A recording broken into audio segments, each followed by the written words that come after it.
Hey there, my name is Michael King. Welcome back to The Connected Accountant, where I talk about starting, scaling, and optimizing fractional CFO services. In addition to running The Connected Accountant, I also run a high-ticket mastermind called the CFO Mastermind.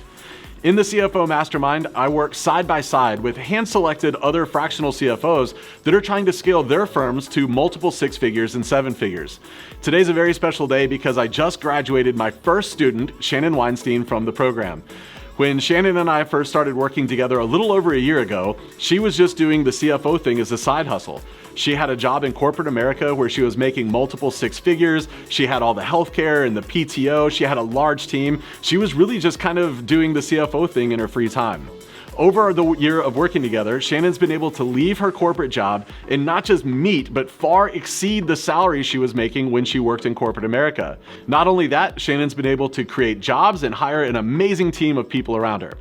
Today, I'm sitting down with Shannon and we're talking through some of the lessons that she's learned, some of the mindset shifts that she's had, some of the mistakes that she's made on her journey from part-time side hustle CFO to a thriving CFO CEO running her own firm. So without further ado, let's go to the conversation I had with Shannon Weinstein. Shannon, welcome to The Connected Accountant. How are you today? I'm doing great, Mike. Thanks for having me on. This is such an exciting episode. I've literally never had anyone on The Connected Accountant before. You're my first guest, and so I'm really nervous. I can imagine, because I'm very intimidating. You are very intimidating. So you're the CEO of Fractional Solutions. Tell me a little bit about you and Fractional and what you guys do. So I've been a CPA since 2009. I'm like born a CPA basically. And I started my practice in 2019 and decided to build it while I was working full-time at other companies. And what we do is we help digital entrepreneurs keep more of what they earn. What got you thinking about starting your own firm? Because you came from corporate America, right? Why did you decide you wanted to leave corporate America and start your own firm? So I worked in Big Four for about 7 years. I worked in audit. I worked in advisory. I even worked in sales at a software company. I worked in internal audit. I feel like I've seen everything.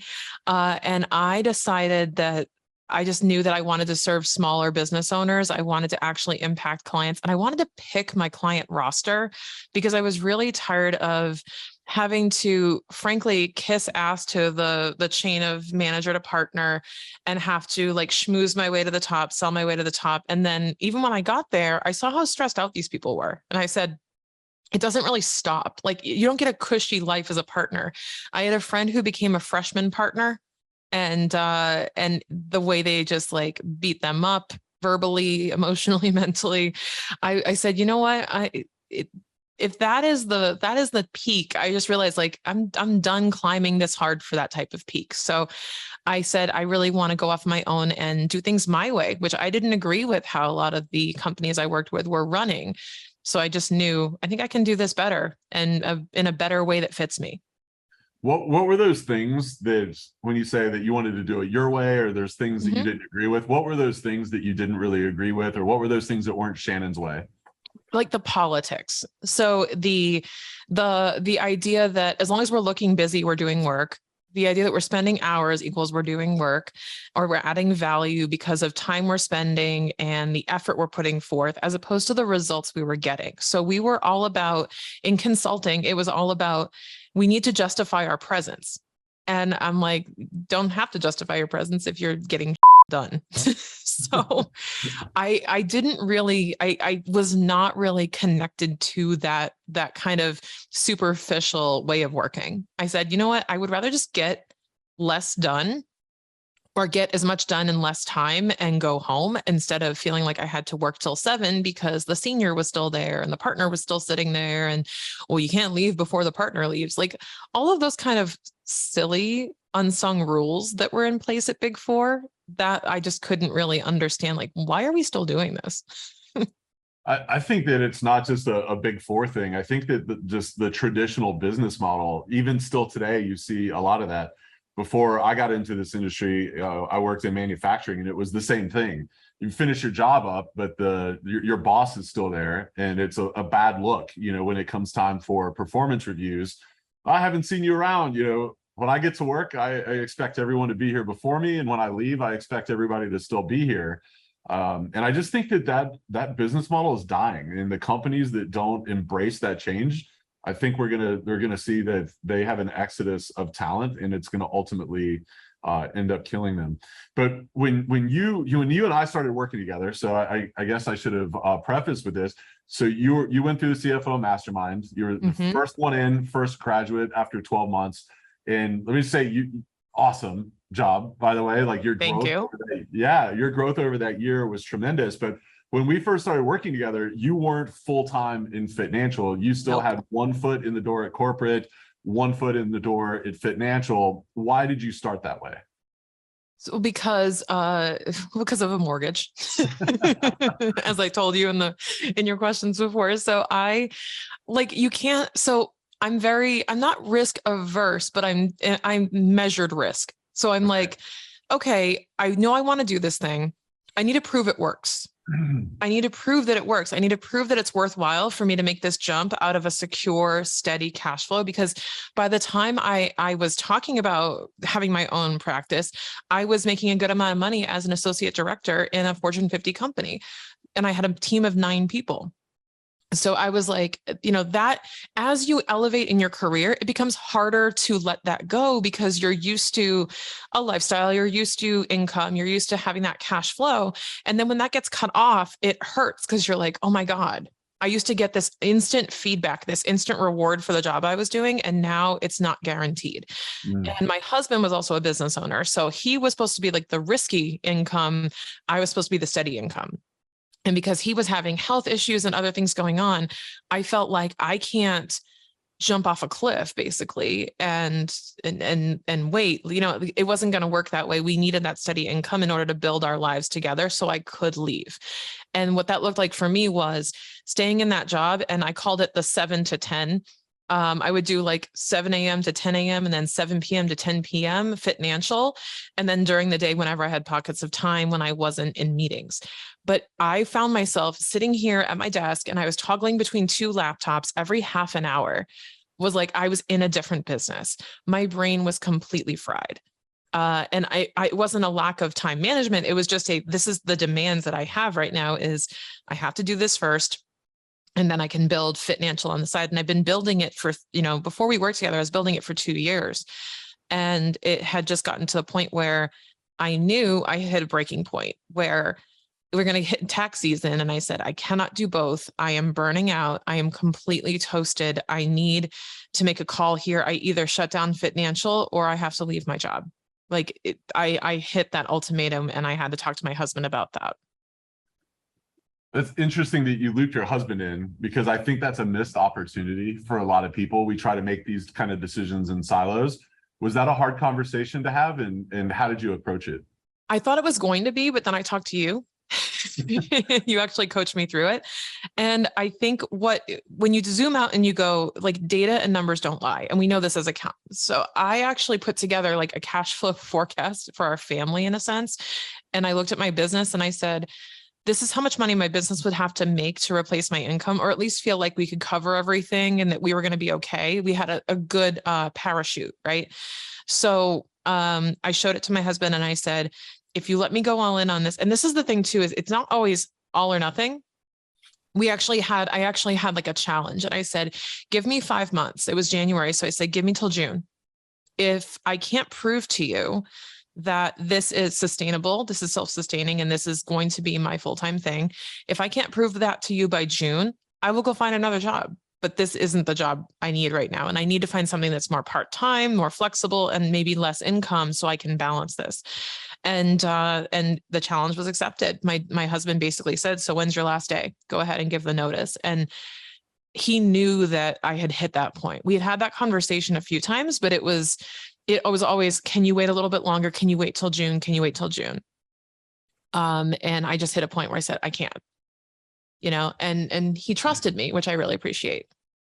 Yeah, I think there's a couple key components there that I want to make sure that anybody listening to this doesn't gloss over.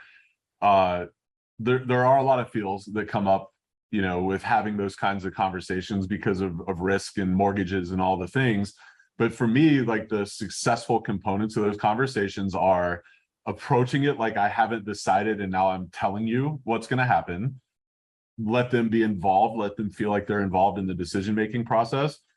Number two is showing the data, right? Having that cash flow forecast kind of written out where they can see it, because a lot of times we're so involved in the day-to-day, we know all of it in our head and like kind of where we're going and where we're trending. The reality is that most cases they're not. So they need to see what we kind of intuitively know on paper. And the third component that I think is important is putting that date on it, where it's like, hey, we're going to try this for, like in your case, 5 months. And if I haven't been able to replace my income in 5 months, then I'll go back and find another job.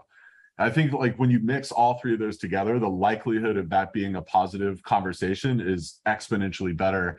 And I can also say, as somebody that has done this wrong in the past in my own relationships, when you don't have the buy-in of your spouse, it makes entrepreneurship just exponentially harder. I mean, entrepreneurship is already hard. Like starting a business, a CFO firm or an accounting firm, it's already hard. And when you don't have the support of your spouse in that, it makes it almost impossible to do that. So I'm really encouraged that you had that conversation with your husband and then it went well. Yeah. Okay, so you finally made the break early in 2022, went all in. What did you learn once you were no longer just kind of 1 foot in, 1 foot out? What happened and So why? I was a pretty strong action taker. Like I was rapidly implementing whatever I was learning from any source, like trying to get the results as fast as possible because I knew that I had less time in a day. So I maximized that time. Now, did that burn me out? Absolutely. But I also realized that the first thing I did and what I learned is like when you have control over your calendar, like you have complete control over your calendar, it's amazing. The first thing I did was draft like an Excel spreadsheet of my time blocks of how I was going to dedicate my energy. Because what I realized was that it doesn't matter how much time you have. It's about learning when your energy is at its peak and when it's at its valley so that you can figure out what tasks to slot certain places and to hold yourself accountable. It was much harder to hold myself accountable because I was so tired from the schedule I had. And I was so used to working in those pockets of like 7 to 10, 7 to 10, that I would get these like second wins at night and work like crazy. And I would get up in the morning and not move my body and I would go right to work. And I was still in that like routine. And I think one of the first things I learned was like, you have to get yourself out of routine. Like you have to take control of your calendar and really stick to it and keep the promises to yourself that you're going to do those things. Have you found that now that you've been doing this for a while and you have control of your calendar, have you found that your energy peaks and valleys change, or are they pretty consistent? I've realized that I can control them to some extent. So like I am naturally more productive in the morning. So it's actually, it's funny because I would put a lot of my work in the afternoon because I wanted to go like do other stuff in the morning when I was more awake and lively. And then I realized like, that's when I should be on calls, actually. That's when I should be teaching. That's when I should be. So it's actually about managing your energy in terms of what you want to do, but also how you best show up, because you don't want to miss the opportunity to present well if you're at your energy peak. So even though it may seem draining at first glance to say like, I'm going to go do a bunch of podcast episodes that morning, it's like, well, isn't that draining? And I said, well, it's the best thing to do when you have a full cup, because then you can show up and then you can create content and then that will give you dividends beyond that.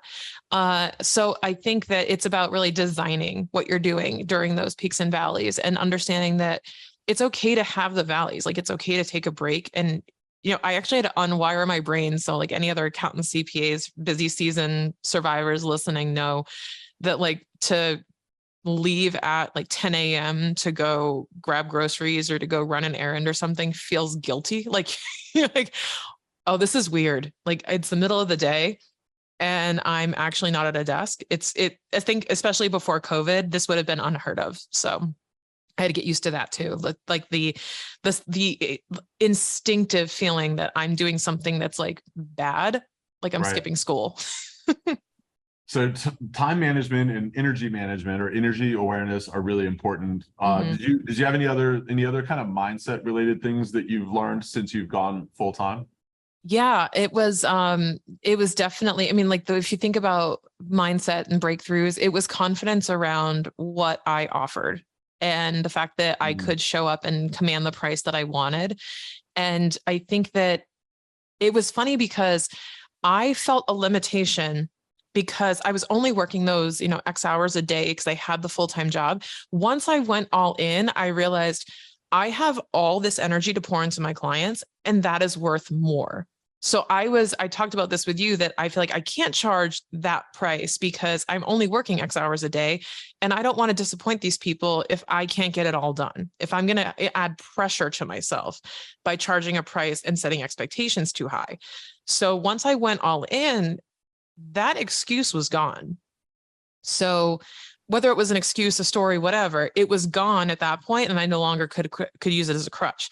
So now it was a matter of, oh, now I really have to unpack what my service is worth in the eyes of my client and not based on my effort, which was a huge paradigm shift I had to go through. Any tips for people that are struggling with that? Because honestly, I would say that's in one of the top 2 or 3 issues that I see holding back growth for. I mean, there's over 100 people in the connected account now, and I would say the vast majority struggle with that. I actually just had a Mhm. conversation in the DMs this morning with somebody who was telling we were talking about pricing, and he said, as I think about moving my pricing up, I've got to figure out what more I can add because I've got to make sure that it's worth it for them. Yes, that What was me. that was you. It That was was me. me too. It was me That was too me. for years. What have you found to be successful in helping you move away from that? To be honest, I was listening to what you were telling me, but then I was also seeing it in my own life in the customer's eyes. So programs are being sold to me. So this actually happened where I was like, well, if someone sold me like a fitness program, right? 12-week fitness program, all the stuff. I bought into some of these things like coaching, masterminds, whatever. And I was so annoyed the more crap they gave us. Like I would get like annoyed with like another freaking course, another, I have to go watch another video. I got to go do this other thing. And I go, I thought this was supposed to save me time. And don't get me wrong, they're all valuable, but when you start putting too much work on the customer where I feel like I'm doing all the work and this is just adding to my pressure, my stress and my anxiety because I feel behind or because I like what you don't realize is that clients don't really want to talk to you that often. And that's okay. Like they will, as long as they know, this is what I've fully realized. And it's from talking to my clients and from being on the other side of services where I go, all they need to know is you're there. All they need to know is that you are there. You are going to respond when they need you, but you have to let them direct the cadence of talking to you and them direct what they need from you. Because instead of you assuming their expectations, you can just ask them. Like you can actually say, how often do you want me to contact you? Are you bigger on email communication? Are you bigger on texting? Are you, do you like to be in the loop on stuff, even if there's no action required of you? Or do you only want to know when you have an action needed? Those conversations are gold because then okay, don't bother that person. They don't want to be bothered. And they just want to know when the next meeting is going to be and make sure it's on task. Like you have to understand your clients because for some people, it's way higher value if you give them less homework, less stress, less things to think about, and you just tell them what you need. And there are folks who told me that the biggest value, I asked this question, I said, what is the biggest value you perceive from my service? And they said, I feel taken care of because you're always there. Mm. I feel taken care of because you're always there. And that doesn't mean I'm always on call. I'm always available. I'm always, I respond pretty quickly to things, but it was a statement of, I know that if something comes up that you're on it, like you're reliable, you're trustworthy. And that is what you're selling. And it finally clicked this past year that I'm selling a trustworthy service.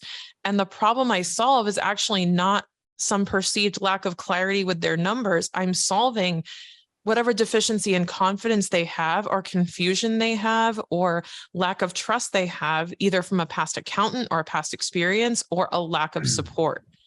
What I realized was I was turning into more of a coach than a CPA. And that was actually really fun to kind of transform into. That's an interesting shift in the way you perceive yourself. And I identify with that as well on the CFO services. I said a lot, like, you're more of a coach than you are anything else. Yeah, the number stuff is important in the forecast and the projections and the goal setting.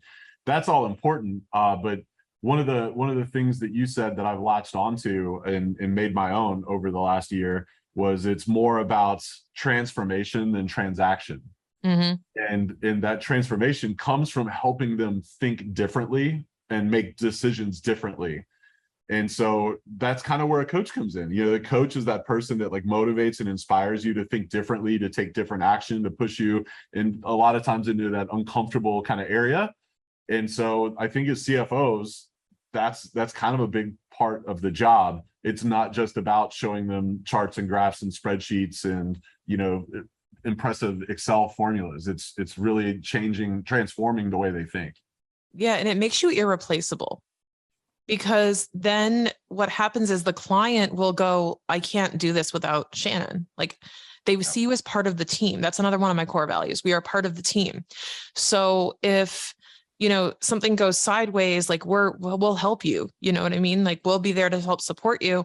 And my clients feel that, as opposed to the transactional, the paperwork, the compliance work, they don't feel that connection to you. And that's why, honestly, a lot of accountants are pissed off with their clients, because the clients don't treat them like a member of the team. They treat them as a service provider, as a, blank inbox. It goes both ways. It's like relationships. My whole header on my website says, you deserve better than an April 15th one night stand. We're here for a relationship. And that resonates with people, because that's exactly what business owners want. And I think that's what I finally tuned into was, oh, that is what we do here. That's what we overcome. I love it. I love it. You've been in TCA since the beginning, right? You were like the first person in there. Like I said before, we've got over 100 now. When you look at people that are just getting started, like where you were a year and a half ago, what do you see as like the most common thing that they're doing wrong, or that's holding them back from achieving some of the success you've been able to realize? I'd say just taking action and doing the stuff that you're learning. So in making it your own, because I think that if you take it too literally, like, in the Connected Accountant, especially, and in the mastermind, you and Carlos do a great job of explaining, here's how we do it and why we do it our way. And basically hand that over to us, and we can take it and say, okay, that makes sense, but I'm going to do it this way. And there's no wrong answer. I'd say the ability for you to have context to adapt what you're learning and to implement it in your way. Because I think people either take it literally and go, that's not going to work for me, and then they stop, or they just don't take action on it, realizing that there's going to be an outcome that will be on the other side of it, or what the bigger picture is. Because everything is micro actions, and then you get big results. It's not like one particular thing changed my whole practice.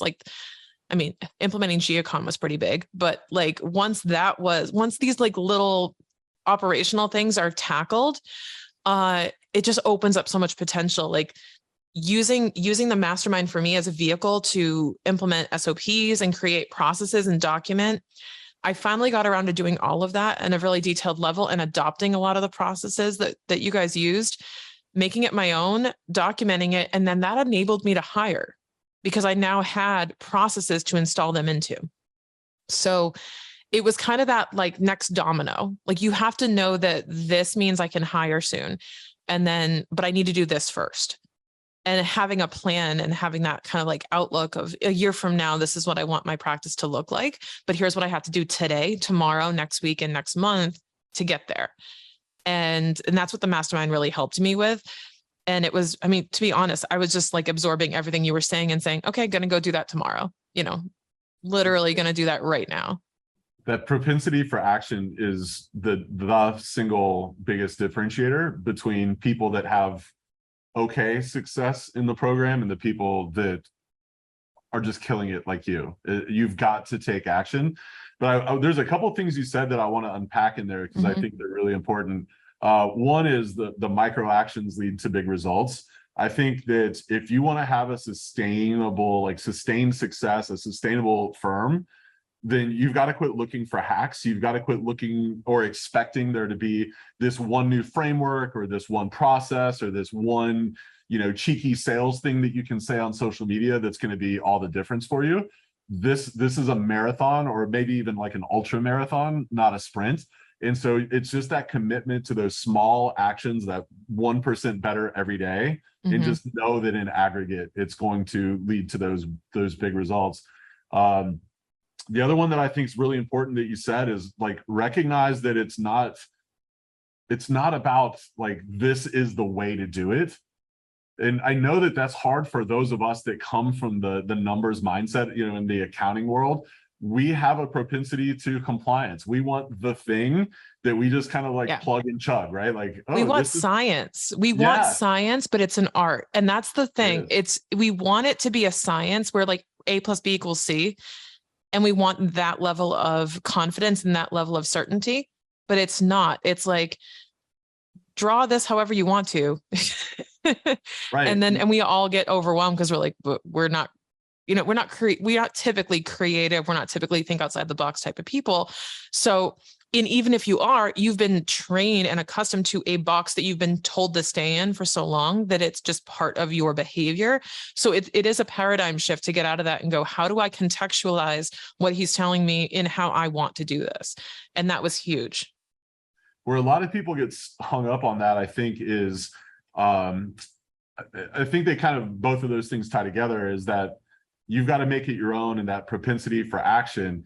A lot of people that think like we do want everything, we want to plan it out perfectly before we take that action. And that just doesn't lend to successful entrepreneurship. Entrepreneurship, like, you've just got to know you're going to be wrong, and it's okay. You've just got to be ready to make those changes along the way. From your experience, Shannon, what do you think it is that keeps people from taking those actions? Like, you've seen people in the program that just don't. Why do you think that is? What do you think the difference is between you and maybe some of them? I wish I knew the answer to that question, because I'm programmed this way, and not on purpose. I just think, like, I call it Enneagram 3 manifesting generator, whatever excuse I have for labeling it. I would say, like, it's a mix of fear. It's a mix of comfort. Sometimes I think it's the why, because like my why is super strong. My why is like, because I want to live a location agnostic life with my husband, be able to take care of him, potentially start a family, and never have to ask permission to take a vacation day again in my life. Like, that is my why, and it's very strong. And I'm very certain this is what I want.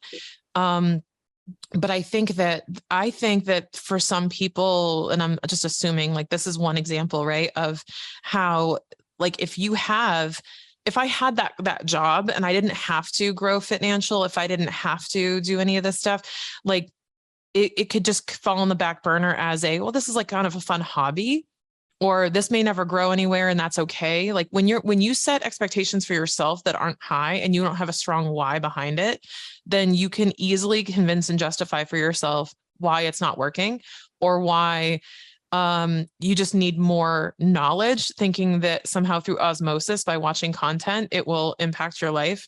Alex Hormozy has a great phrase for this, which is going to sound terrible, but he calls it. I'm going to write this down. All right. Go ahead. Alex Hormozy, who I follow, I freaking love Alex Hormozy's content.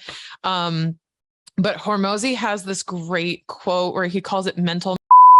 Says, all you are doing is you're not going anywhere. You're getting nothing done, but you're sitting there entertaining yourself, just consuming content over and over and over again, thinking that it's going to improve your life. It is not. You are not getting any closer to what you want by watching and consuming. You have to go out and do the thing. So I think there's a common misconception that like signing up for a program or signing up with a coach means I'm going to get results. No, they're going to tell you what worked for them. They're also going to tell you what they think might work for you, but you have to go do the stuff. Like hiring a personal trainer doesn't mean you lose weight. You have to go actually do the exercise. So I think that there's just this misconception that you can purchase your way to results, you can consume your way to results, but I mean, there's really no shortcut to it. There's not, and it's just repeated action, just doing it, learning, and getting a little bit better. That's actually a great segue into the next thing I wanted to unpack with you. I say the number one skill that's lacking with early stage fractional CFOs is marketing and sales. In fact, those are two different skills. I've had a fair amount of success with both of those. You've had, honestly, in the marketing world, I kind of bow down to you. Like you crush it. I'll go head to head with anybody on a sales call though. But you've done such a great job with marketing, especially relative to where most people are, because the reality is, coming from the industries that we come from, we just don't have any exposure to that. But what would you say for like your best advice would be around, let's break them into two pieces. Let's talk about marketing first and then sales. Yeah. Where, you know, people struggle to get those first clients to even make it to that first $100,000 or $200,000 in revenue. Where would you suggest they go to find those first, let's say 10 clients that get them to multiple six figures? Like where to find them. I'm going to rephrase that into what you have to do so they find you. Okay. Because that's what you do. You don't want to be the bee, you want to be the flower. You don't want to be buzzing around looking for something. You want everyone to be gravitated towards you. This is how I've built my business. I haven't had to do much cold outreach or many proposals. I get a lot of things coming in to me because of what I'm doing. So here is my crucial thing. Like if somebody comes to me and says, I want to start a fractional CFO business and I want my first client, where do I start? I point them to the story brand framework and say, what problem do you solve? Okay. And who is your ideal client? Like what type of client do you want? And if you don't have one in mind, pick one. Like we just have to pick one. Pick someone that you'd like to work with. And you have to work on messaging. You have to work on the messaging. You have to work on how you build trust with that particular ideal client. My entire marketing method is trust-based marketing. The reason why I get good clients that I love and the reason why people are applying to work with me is because they trust me. I'm getting DMs every day, people sending me other people's TikTok posts about taxes and going, Shannon, is this real? Because I've established an authority, I've established trust, and I've established that I'm looking out for you. You can come in and check in with me. You can touch base with me anytime. And I think that depending on who you're going after in the market, that is huge. If you can build trust and show up as a trusted, authoritative expert in your area, then you'll have to shoo people away from you. You won't have to do a ton of, cold sales because you'll have people who want to work with you inherently as soon as they pick up the phone with you. So I would say messaging is big. So I want to dive a little bit deeper on that. So yeah, love the idea of trust-based marketing, but it's Monday morning. I guess it's Tuesday morning that these goes live. I'm listening to you talk. I got to do trust-based marketing. What does it mean? Like, how do I now go do trust-based marketing? Okay. So in whatever platform you're choosing, and I would choose one mainstream, one channel that you are going to go all in on. I would not spread yourself too thin on social media if you're going to be online. So if you're going after an online type of business, so I'm assuming if you're a fractional CFO and you want to work online, most people do these days, then you want to pick a social platform, some type of online presence that where your client is, where your ideal client is hanging out. That could be LinkedIn, that could be Facebook, that could be Instagram. For me, it's mostly Instagram. I find that is a really cool little storefront for me where I can have a lot of fun and post a lot of different content. So what I would do is sit down with all the different things that you can teach or that you can do to entertain your ideal customer. And I would also try to find them where they are at and find out what they're asking. So when I first started, I actually went into Facebook groups because I was serving fitness professionals at the time. And I was one. So this was actually extremely helpful because I could go into the AFA, the NASM, the industry groups, and I can see what they were asking. So like, do I need an LLC? Do I really need this? How do I file my business taxes? How do I do? And I was answering these questions and I was putting in reps of answering questions. And then I realized these are the top 10 questions that keep coming up. It's all this, always the same. Always the same. It's like the same 10 questions. So I said, okay, interesting. So if I can answer these 10 questions on repeat, that built the most momentum for me from 0 to something. So I was answering all those questions on repeat. And I was actually nervous, which is funny. I told my first business coach, like, I'm going to run out of content. We may have to post like 5 times a week or something. I'm going to run out of things to say. I think I've repeated a post like 3 times in the last 3 years. I always have something new that comes up. And you have to use the questions you're getting are your key because they're phrased in their words the way, and I phrase my questions in their words. Like, do I really need an LLC? Yes or no. Like, here's why. And I think that if you can answer those questions truthfully, but you can also inject your own personality in your answer. So it's not a straight yes, no. It's going to be well, here's what I think about it, and tonality is key where you're not sounding like you're talking down to anybody because our industry is already perceived as basically getting yelled at by your dad. So you want to be warm. You want to be trustworthy. You want to say, hey, I got you. And you want to use common phrasing like you're having coffee with that person. You always have to be mindful of who's on the other end of that phone. It's just one person listening to you. So I actually used this tactic, call it a tactic, if you will. I said, if you're leaving a voicemail, everything you're recording, you're leaving a voicemail. So like it has to be, hey, hey, it's Shannon. Just wanted to let you know, I'll see you soon. Conversational, friendly. Exactly. Not preachy. Like if you wouldn't say this on a voicemail, then like examine how you're phrasing it, right? Because this is just your friend on the other side of the phone. And we have to start perceiving it that way and not like, so today that we're like, it's so rigid and stiff. And some of the stuff I'm seeing, I'm like, ugh, it's not natural and it's not conversational. So I know it's not like, not every accountant is extroverted or social, but you have to talk like you're talking to your friend. And if it's not easy for you, then literally have your friend ask you questions and you answer them and have them record you.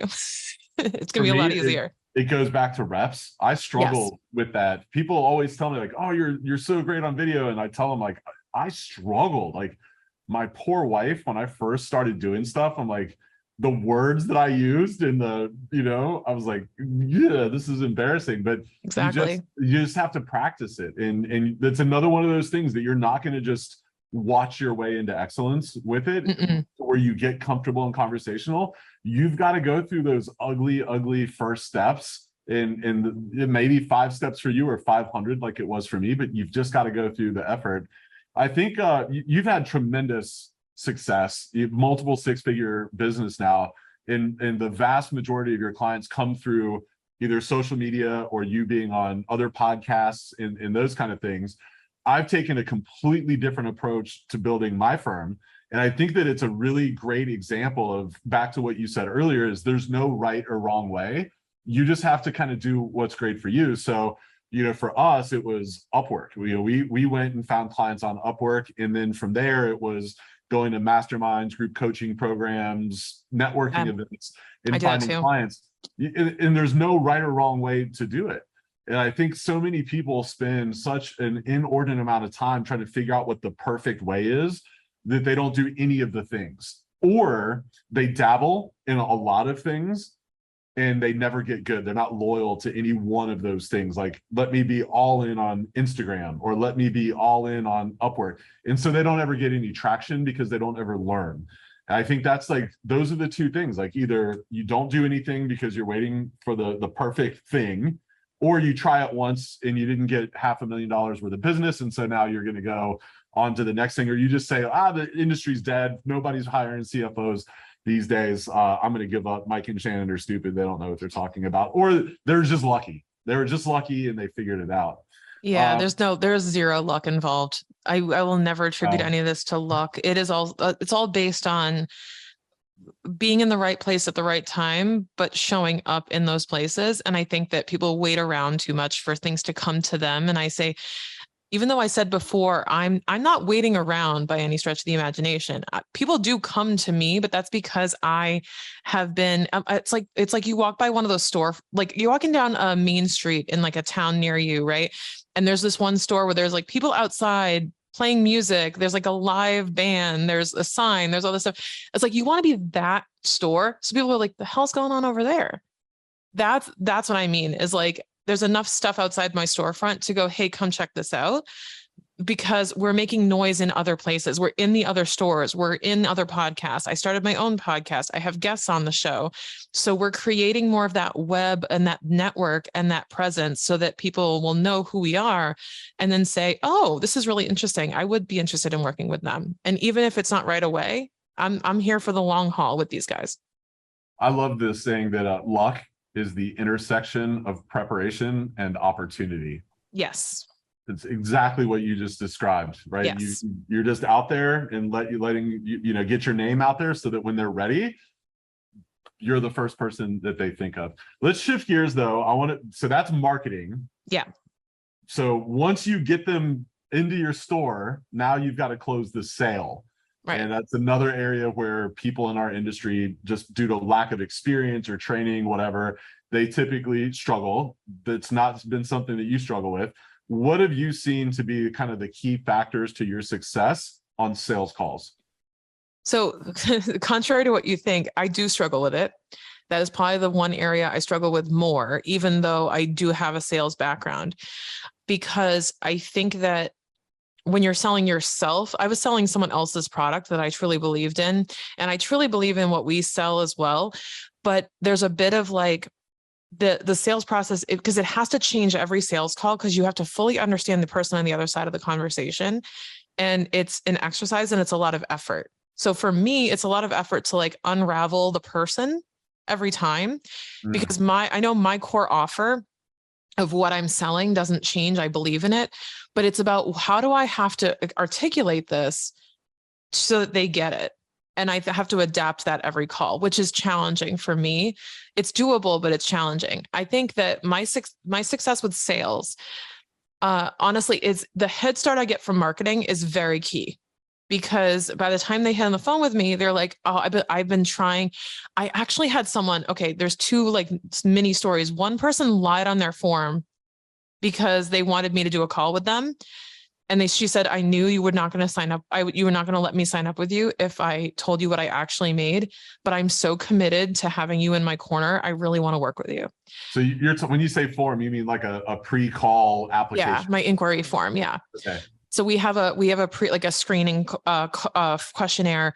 They fill out, we look at it. I've actually trained my assistant to do this for me too, which is awesome. So they screen for certain qualifications.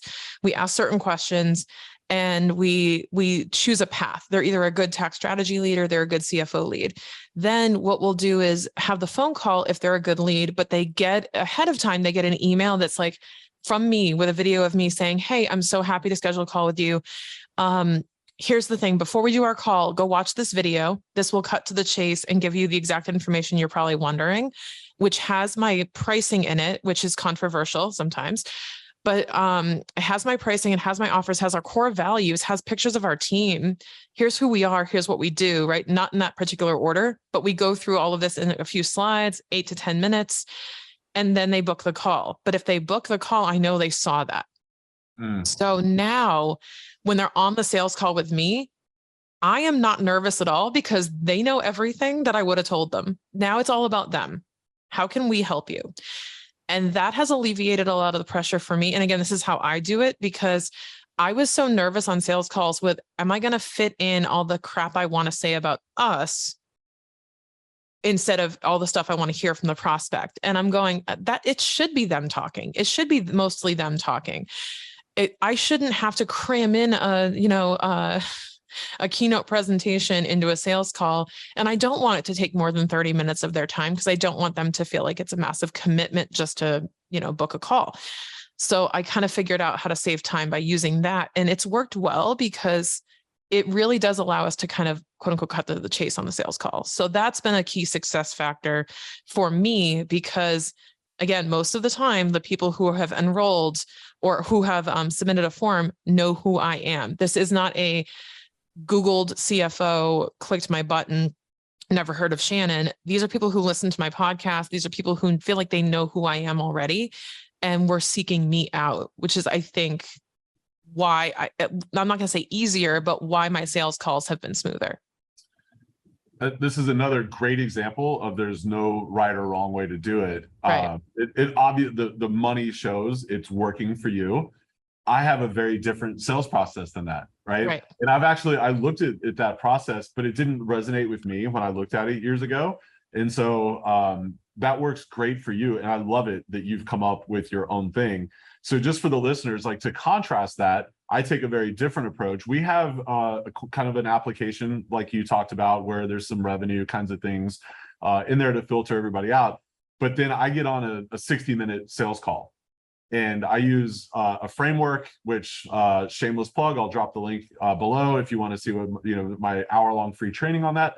But I go through a framework that hits on the exact same things that you just described, Shannon, where it's going to go through, and the first half of it is really all about them and learning about their goals, dreams, aspirations, fears, and uncertainties. And I have some questions that kind of prod that out of them. Then it shifts into telling my story and how I started my firm and why. I interject our values and our beliefs and our philosophies into that story. I then talk about how that story shaped the services that we offer. And I always relate those services back to what they shared with me in the first half of the call. And then I go into pricing and close it down from there. And that's worked tremendously well for me. But I think the key thing is, like, we both have a process. Like, there's a thing where I see a lot of people just kind of willy-nilly, winging it. Yeah. Not really sure, winging it. And that doesn't pay off.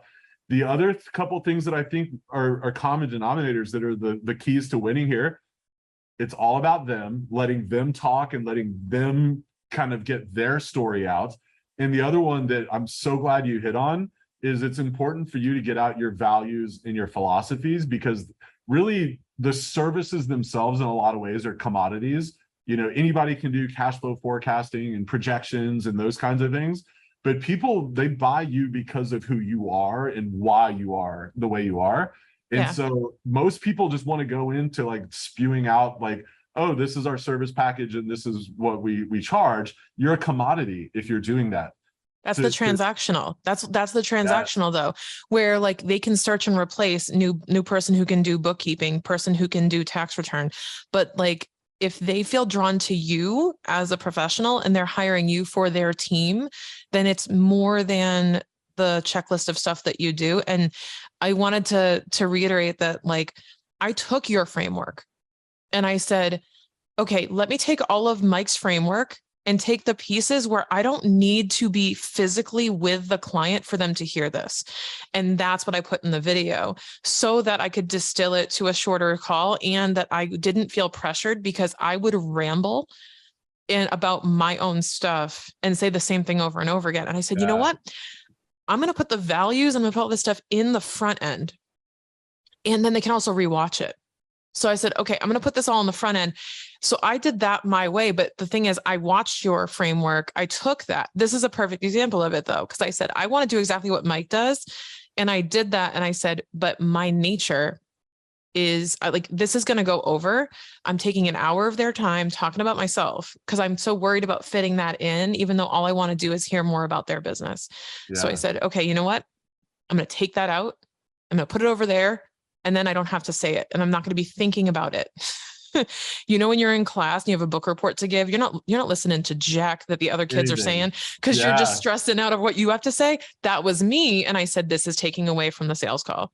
because I'm I love distracted. that awareness. I love that So awareness. I said, I have to take this out, and I can't either. I have to say it first and get it over with, or I have to put it somewhere else so that I am fully present and listening to them. But that was a thing where I took your framework and said, this is how it will benefit me, because I can't do it, or, it doesn't fit me to do it, the exact recipe that you followed. I love that. And I think that's probably my favorite thing about you, is that willingness to just take something and like mold it into the thing that works for you. Just having that self-awareness is so amazing. But trying it first. That was the biggest thing, is I did everything. I did everything to the T, the way that to the extent possible, I would do everything the way that you prescribed it. But then I would go like, that feels weird. That doesn't feel like, that didn't feel like me. Like you start picking out the points where you're like, this is uncomfortable. I don't like this. And it doesn't mean that your framework doesn't work. It just means that, this is something where I need to do it my way. And I figured that out, but I had to start with, I had to start with something. And that's what the mastermind does, though, is it gives you, here's your starting point that worked for us. Do what you will with this. And I think you have to be willing to take that and go try it before you knock it and say that won't work for me. And that's where a lot of people, I've done this before in programs I was in, like, this doesn't work for me. And then I scrap it and I'm on looking for the next magic pill. And it's really not about that. It's like, okay, what can let me do it. Let me critically think about it. What worked, what didn't, and then how do I change it? So Right. We've never talked about this before. This is like super exciting to hear that's kind of how you work through it. Mm-hmm. If you could leave one piece of advice for that person that's listening to this episode, they want to be where Financial is today. Maybe they're just getting started, right? They're maybe not even to their first $100,000 or $200,000 yet. What would your advice be, or your biggest lesson learned in your journey be, that's very actionable for them?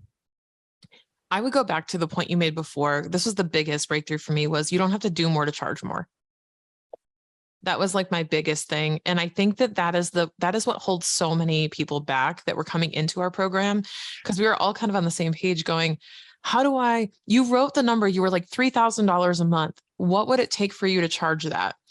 And I was frozen, and I said, I don't know what else I could possibly do. And I also realized, and this is going to sound funny, but I also realized I was doing more than you were doing by in terms of a list of features, right? I had more features than KFE, and I was less than half the price. So I was like, doing more isn't the answer. And that was kind of, that like shook me up, because I was like, okay, if I'm not going to do more for the client, like what else can I do? We misdirect the do more as value. And I just actually posted this the other night, because I was thinking about this, that more value is not more features. More value is more results. So when you turn to your client and figure out, believe it or not, all it was this was the biggest breakthrough. I went through with my clients and said, name 3 goals you have for your business. And then every month when I go through their financials, I look at their goals first. And I reframe it and say, okay, like this client wants to spend more time with their daughters. Are we getting closer toward that goal or away from it? Are all these things she's doing going closer to that goal or away from it? For example, she wanted to open an e-commerce business on Shopify, sell all this stuff and do all this extra stuff with sales tax. You guys know, like that is an undertaking.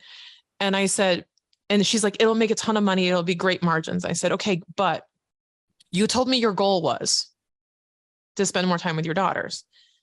This is going to cost you a few more hours a week. You're going to have to fulfill. You're going to have to ship. You're going to have to get the products. You're going to have to go to do everything that's associated with that and do inventory. Are you prepared for that? And like, we had a really tough conversation about that. It's not the numbers. And that's why I've become, I've had such a footprint in that business as the CFO, because I'm willing to have those conversations and say, but is this moving you closer to that goal? Like you told me back in January, this is where you want to be. This is not in alignment with that. Are you sure? And it really made her open up her eyes to this. And she was very grateful for that conversation, because she's like, I just got so caught up in this idea that you brought me back to my why again. And that was really powerful. So I know that was a long-winded answer to your question, but I would say that your value is not in the features. Your value is in the transformation, like I said. Yeah, the features are just your delivery mechanism for the transformation. It's kind of like the platform that you use to help them get to that transformation. One of the biggest things that I've learned is when you get to a point, when you have conversations like you just shared, where you're helping them see that their decisions are keeping them away from their daughter or whatever their goals are, you never have to worry about them leaving you. You never have to worry about them saying, well, I just saw somebody else at this lower price, or, the economy's starting to tighten up. Maybe, maybe I should, trim you off of my SG&A expenses. It'll never happen. Like, you are their ride or die at that point. And I would encourage everybody, when you hear those kinds of conversations, you need to mentally chalk that up like goosebumps, huge win. Because that means you've arrived at that point. Now, don't rest on your laurels. Like, you've got to continue to earn that place on their team as that trusted advisor or partner. But that's kind of how is when those conversations will peek their head out a couple times a year with clients that you've kind of arrived at that point at. So I think that's so wise. And it really kind of go back to the sales conversation and even marketing. Quit trying to sell your line items. Quit trying to sell the things that you do, and talk about goals and dreams, aspirations. Talk about your values. I don't see anyone talking about that stuff in their marketing and on their sales calls, but that's what people buy, and that's what keeps people around. So, Shannon, thank you so much. This was awesome. You were, like I said, you were my first guest ever. When I started this, never did I imagine that the word would be said on this episode, but here we are. Now it's been said twice. Oh my gosh. I knew you were going to enjoy that term, but I love that one. That one stuck with me for sure. Didn't see it coming. And I want to say, like, so proud of the progress that you made over the last year. And a lot of people don't know this. Most people don't know this, but you were the reason that I started this whole thing in the first place. Not the reason, but the nudge. You kept nagging me, like, Mike, will you help? Will you coach me? And I'm like, all right, fine. Here's the thing. And so I'm like I said, over 100 people in the program now, growing every day. And the likelihood that this program is here without your nudge or nag or whatever you want to use it, it wouldn't be here, very likely. So I'm eternally grateful for you for the nudge and the nag. Oh yeah, I'm not shy about saying I need your help. I want you to help me. Please turn me into what you've built. I need your help with this. And I'm so happy I think I made my day when you messaged me and said, so I'm thinking of starting this thing finally. I was like, done, sign me up. Where do I send the check? That's exactly what you said. Exactly. I remember that. Yeah. Well, thank you so much for the nudge, and thanks for being here and sharing your story, Shannon. Absolutely. Anytime.